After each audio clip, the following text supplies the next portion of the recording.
Italy's new leaders get tough on migrants. Spain steps up file in this Saturday, June 9, 2018 filer. Migrants line up after disembarking at the Reggio Calabria harbor, southern Italy. An aid ship carrying 629 migrants rescued in the Mediterranean was waiting to learn where it can dock. The NGO SOS Mediterranean tweeted on Sunday the migrants aboard the Aquarius include 40 plucked from the sea after their dinghy collapsed. Among the migrants are 400 migrants rescued by Italy's Coast Guard and Navy and private cargo ships. Italy's new right-wing Interior Minister Matteo Salvini says he won't allow boat after boat to disembark rescued migrants in Italy.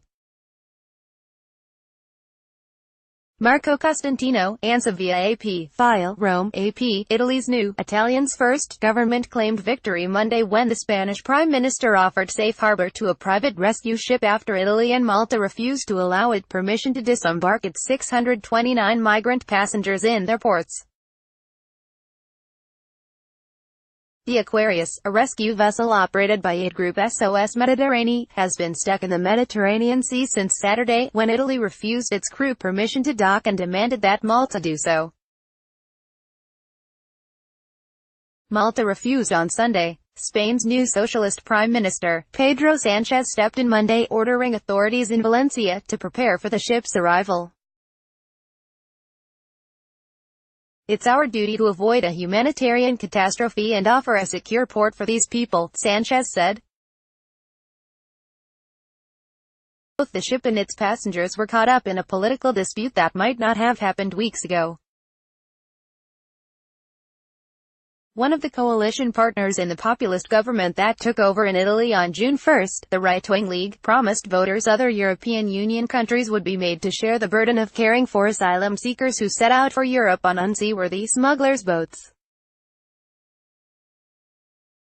Evidently it pays to raise one's voice, something Italy hasn't done as long as one can remember. Italian Interior Minister Matteo Salvini, the League's leader, said Monday at party headquarters. For those aboard the Aquarius, Spain's offer of docking rights at the port of Valencia was welcome news, although it did not provide a quick or easy solution. By Monday evening, the ship was more than 1,400 kilometers, over 750 nautical miles, from Valencia and still awaiting formal instructions to head to Spain as weather forecasts predicted worsening conditions. It was unclear if the days of sailing west it would take to get to Spain were feasible, SOS Mediterranean Maritime Operations Manager Antoine Laurent said. The traumatized, exhausted passengers include 120 minors, many of them traveling alone, and 7 pregnant women. Several migrants had water in their lungs, suffered hypothermia or burns from a mix of boat fuel and seawater while in their traffickers' boats. Malta had food and water ferried Monday to the Aquarius, which was running out of supplies. "The situation is stable but it cannot run on forever," Laurent said.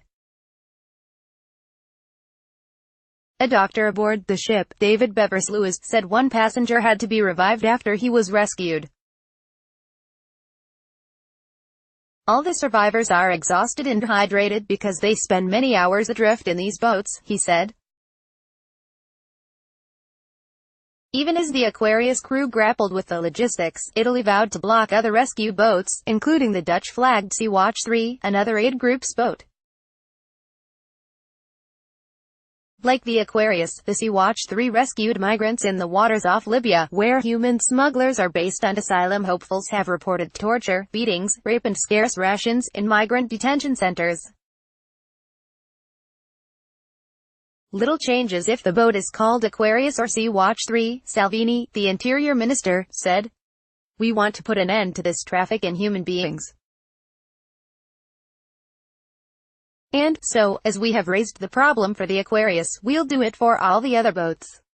Even as he drew his line, an Italian Coast Guard vessel with 936 migrants and 2 migrants' bodies on board was headed toward Catania, Sicily, where it was expected to dock on Tuesday evening, Italian news agency ANSA said. The passengers were rescued in 7 separate operations. The exulting by Salvini, who is also deputy premier, nearly eclipsed the satisfaction expressed by his fellow deputy, Luigi Di Maio, who leads the governing coalition's senior partner, the Eurosceptic Five-Star Movement. Spain's offer is important news, since it signals a turning point, Di Maio said.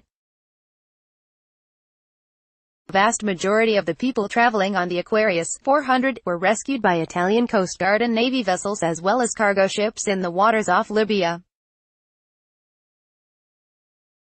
They were transferred to the Aquarius on Saturday before the standoff developed. Given that the aid ship had no emergency, Italy decided to appeal to other European countries, so they don't leave Italy alone yet again in managing the migratory flows, which is a phenomenon that is all of Europe's business, Di Maio said in a Facebook post. Under a European Union agreement, the country where asylum seekers arrive and are identified must care for them until their asylum requests are decided, a process that can take a couple of years. The refusals by Italy and Malta, leaving the Aquarius unable to quickly bring the migrants to a safe port, dismayed others. The duty of a democratic government is not to look away in a humanitarian crisis, said Barcelona Mayor Ada Colau, who also offered her port as a potential solution to the standoff. Italy had argued that Malta, a tiny island nation that also is an EU member, was the safest, closest port to the ship. Malta, which in the last few years has only accepted a few hundred migrants, refused, retorting that it bore no responsibility because Italy had coordinated the rescues in Libya's search and rescue zone. Maltese Premier Joseph Muscat accused Italy of violating international norms governing sea rescues and said the government's stance risked creating a dangerous situation for all those involved. He thanked Spain for stepping in. Italy's premier, Giuseppe Conte, a political novice who backs the Five-Star Movement, on Monday was touring towns struck by a 2016 quake. He hailed Spain's decision as a gesture of solidarity on behalf of the European Union. The decision by Sanchez to exceptionally allow a rescue ship, Aquarius, to dock in his country is courageous and welcome, the head of the United Nations Refugee Agency, Filippo Grandi, said. Doctors Without Borders tweeted a video of some of the women aboard the ship praying Monday morning. "Thank you, Lord," the women sang. The passengers, with many migrants from Sudan among them, were apparently unaware they had become pawns of sorts in Europe's new political equilibrium. Italy has stopped bowing our heads and obeying, Salvini said in a Facebook post. This time, we say no, Eretz Para in Madrid, Nicole Winfield in Rome, Kefri Schaefer in Paris and Stephen Calleja in Valletta, Malta contributed. Copyright 2018 The Associated Press. All rights reserved. This material may not be published, broadcast, written or redistributed.